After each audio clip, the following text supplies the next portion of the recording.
Ammonium chloride hydrolyse होने पर weak base ammonium hydroxide और स्ट्रॉन्ग एसिड HCl बनाता है। क्योंकि HCl एक स्ट्रॉन्ग एसिड है तो आयनाइज होकर H पॉजिटिव और Cl नेगेटिव आयन बनाता है।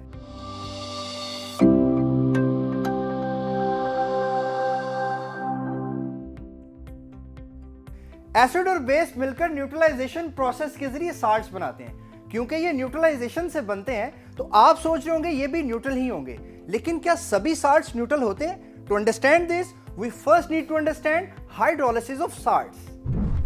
हाइड्रोलिसिस एक ग्रीक वर्ड है। Hydro mean water and lysis mean break down.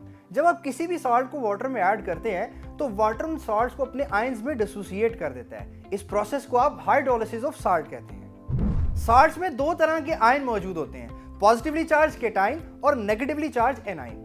Cation को आप बेस से हासिल करते हैं इसलिए इसे आप बेसिक रेडिकल, जबकि एनाइन को एसिड से हासिल करते हैं इसलिए इसे एसिड रेडिकल कहते हैं। बेसिक रेडिकल वाटर से मिलकर बेस, जबकि एसिडिक रेडिकल वाटर से मिलकर एसिड बनाता है।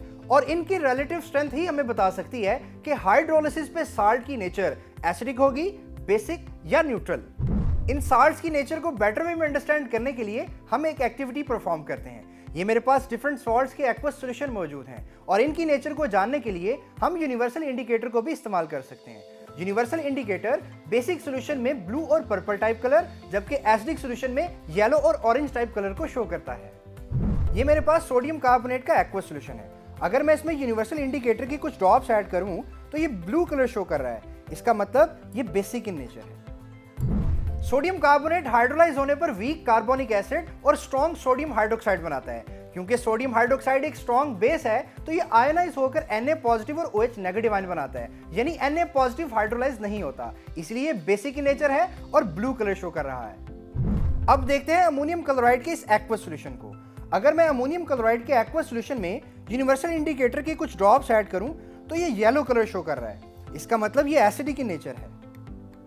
अमोनियम क्लोराइड हाइड्रोलाइज होने पर वीक बेस अमोनियम हाइड्रोक्साइड और स्ट्रॉन्ग एसिड HCl बनाता है। क्योंकि HCl एक स्ट्रॉन्ग एसिड है तो आयनाइज होकर H पॉजिटिव और Cl नेगेटिव आयन बनाता है, यानी H पॉजिटिव आयन हाइड्रोलाइज नहीं होता और इसीलिए ये एसिडिक है और येलो कलर शो कर रहा है। अब बात करते हैं खाने वाले नमक यानी NaCl की।